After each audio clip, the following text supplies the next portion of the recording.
Hello মোৰ ভাইটি ভণ্টিসকল সকলোকে অসমীয়া ডিজিটেললৈ স্বাগতম জনাইছো আমি যেহেতু ক্লাস 9 ম্যাথমেটিক্সৰ চেপ্টাৰ 6 টো আলোচনা কৰি আছিলো হয়নে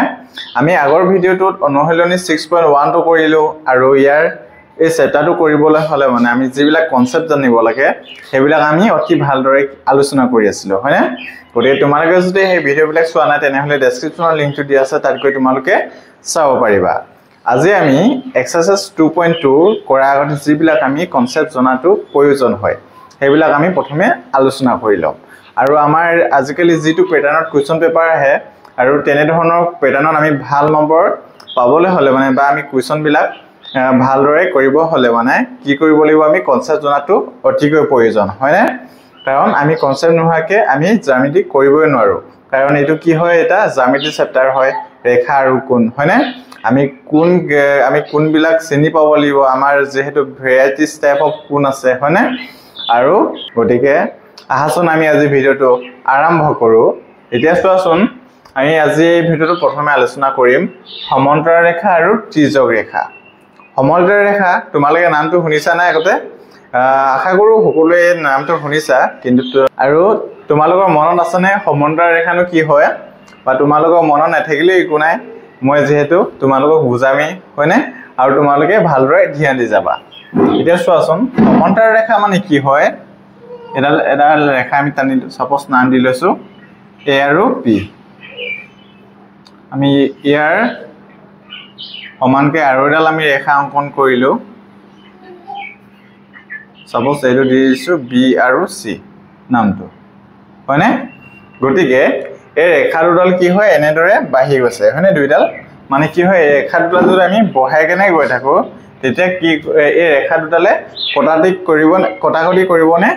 নকৰে আমি যেতিয়া যিকোনো ৰেখা দুডাল আমি সমানকে টানিম যদি কটাকটি যদি নকৰে তেনে ধৰণৰ ৰেখা কি বুলি কোৱা হয় সমান্তৰাল ৰেখা ইয়াত এই ৰেখা দুডাল যেহেতু কটাকটি নকৰে হয়নে কটাকটি নকৰা ৰেখাবিলাকক কি বুলি কোৱা হয় সমান্তৰাল ৰেখা আশা কৰো সকলোৱে এটো বুজি পালা সমান্তৰাল ৰেখাটো এতিয়া চোৱাচোন ইয়াত যেহেতু সমান্তৰাল ৰেখা দুডাল আছে আৰু এই সমান্তৰাল ৰেখাটোক যদি আমি ৰেখাডালে কাটি দিও সপোজ এই ৰেখাডালে কাটি দিছে ইয়াৰ নাম দি দিছো সপোজ L এই ৰেখাডালক কোৱা হয় ত্ৰিজ্যক ৰেখা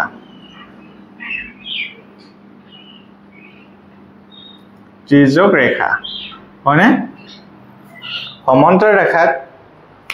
সমান্তৰাল ৰেখাক কটাকটি কৰা ৰেখাডালক কি বুলি কোৱা হয় ত্ৰিজ্যক ৰেখা বুজি পালানে এটো এতিয়া চোৱাচোন তোমালোকে এই সমান্তৰাল ৰেখাডালক ত্ৰিজ্যকডালে কটাকটি কৰোতে ইয়াত কিছুমান কোণৰ সৃষ্টি হৈছে হয়নে ইয়াত এই কোণবিলাক সৃষ্টি হৈছে নাই সৃষ্টি হৈছে গটিকে আমি এতিয়া কোণ কিটা ধৰি লওঁ আহাচোন কি কোণ সৃষ্টি কৰিছে এতিয়া আমি কি কোণ সৃষ্টি কৰিছে চাম আহাচোন এই দুটা কোণ সৃষ্টি কৰিছে হয়নে ইয়াত এটা Suppose এই কোণ কিটা নাম দিলু 1 2 3 4 হয়নে আৰু suppose এইয়াত এইকিটা কোণ পালো এইকিটা নাম দিলু 5 6 7 8 এতিয়া চোৱাচোন যেতিয়া দুডাল সমান্তৰাল ৰেখা এডাল ৰেখাই কটাকটি কৰে তেতিয়া আমি কেটা কোণ পাম আমি 8টা কোণ পাইছো হয়নে এডালক তোমালোকে জিৰালে কটাকটি কৰিছে সমান্তৰাল ৰেখাডালক এডালক ছেদক কো বুলি কোৱা হয় বা তোমালোকে ছেদক বা ত্ৰিজ্যক দুইটা একে বস্তু হয় এক ছেদকো বুলি কোৱা হয় গতিকে তোমালোকে হেতু মনত ৰাখিবা হয়নে এই ডায়াগ্ৰামটো অতি প্ৰয়োজনীয় ইয়াৰ পৰাই আমাৰ কোণৰ যিমান বিলাক কনসেপ্ট আছে গোটেইবিলাক আমি ইয়াৰ পৰাই পাম হয়নে গতিকে এতিয়া চোৱাচোন ইয়াৰ সমান্তৰাল ৰেখাৰ ভিতৰত থকা কোণবিলাকক অন্তঃকোণ বুলি কোৱা হয় আৰু সমান্তৰাল ৰেখা বাহিৰত থকা কোণবিলাকক কি বুলি কোৱা হয় বহিকোণ হয়নে তোমালোকে এতিয়া চোৱাচোন আমি অন্তঃকোণ কি পালো অন্তঃকোণ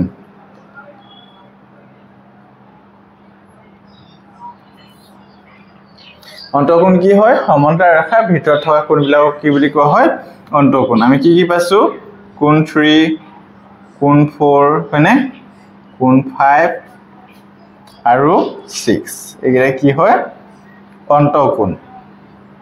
এতিয়া আমি বহিকোণ কি পাইছো চোৱাচোন বহিকোণ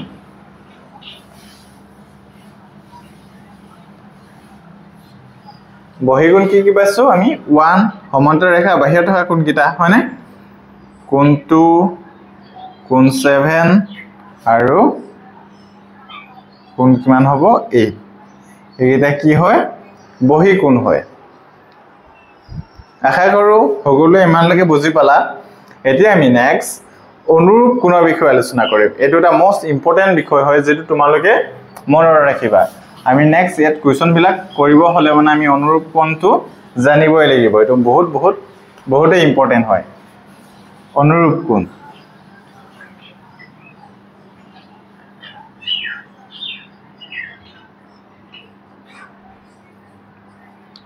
এতিয়া চাচোন অনুৰূপ কোণ কাক কোৱা হয়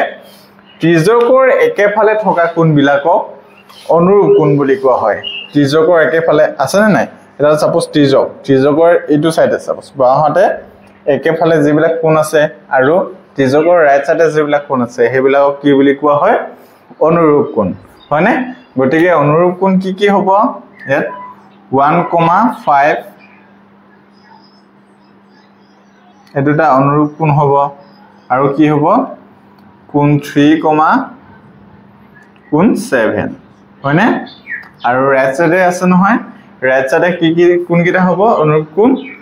কোণ 2, কিমান হ'ব কোণ 6 হয়নে আৰু নেক্সট চোৱাচোন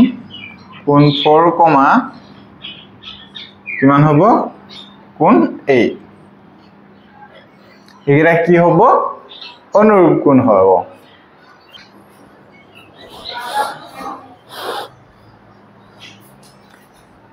এতিয়া আমি একান্তৰ কোণৰ বিষয়ে আলোচনা কৰিম এতিয়া চোৱাচোন একান্তৰ কোণনো কি হয় একান্তৰ কোণ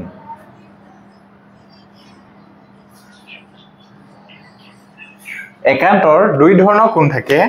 একান্তৰ অন্তঃকোণ আৰু একান্তৰ বহিকোণ একান্তৰ অন্তঃকোণ কি হ'ব সমান্তৰাল ৰেখাৰ ভিতৰত থকা কোণবিলাকক কি বুলি কওঁ আমি একান্তৰ অন্তঃকোণ আৰু সমান্তৰাল ৰেখা বাহিৰত থকা কোণকিটা কি বুলি কম একান্তৰ বহিকোণ হয়নে এতিয়া চোৱাচোন একান্তৰ আমি প্ৰথম অন্তঃকোণৰ বিষয়ে আলোচনা কৰো একান্তৰ অন্তঃকোণ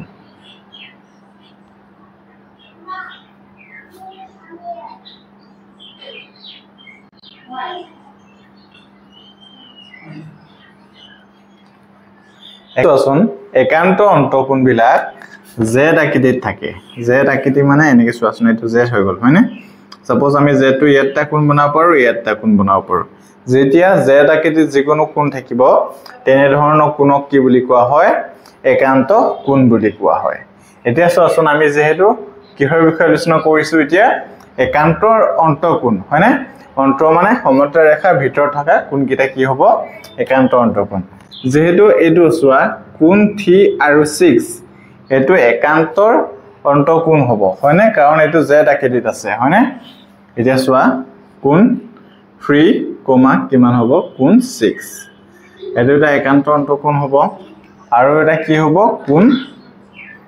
4, কোণ 5 হয়নে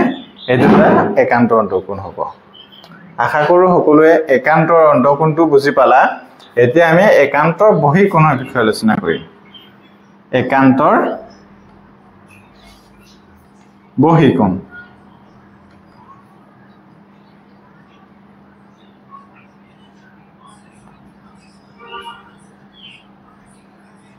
এটা একান্ত বহিকোণ কি হ'ব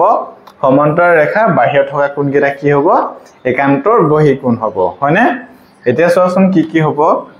কোণ 1 আৰু কোণ 8 কোণ 1 আৰু কোণ 8 হয়নে আৰু এটা কি হ'ব কোণ 2 আৰু কোণ 7 এটোটা কি হ'ব একান্তৰ বহিকোণ আশা কৰো সকলোৱে সমান্তৰাল ৰেখা ত্ৰিজক অনুৰূপ কোণ একান্ত অন্তঃকোণ সকলোবিলাক বুজি পালা যদি তোমালোকে যদি এতিয়াও এইকিলা বুজি পোৱা নাই তেনেহলে কমেন্টত জনাবা মই তেতিয়া যদি তোমালোকে এতিয়াও বুজি পোৱা নাই তেতিয়া হলে কমেন্টত জনাবা মই নেক্সট ভিডিঅ তোমালোকক হেবিলাক পুনৰ সলভ কৰিবলৈ চেষ্টা কৰিম বা তোমালোকে যদি এইকিলা বিষয় এতিয়াও বুজি পোৱা নাই তেনেহলে কমেন্টত জনাবা মই তোমালোকক এই বিষয়কেইটাৰ ওপৰত পুনৰ এটা ভিডিঅ' বনাই দিম ভালদৰে বুজি পাইছানে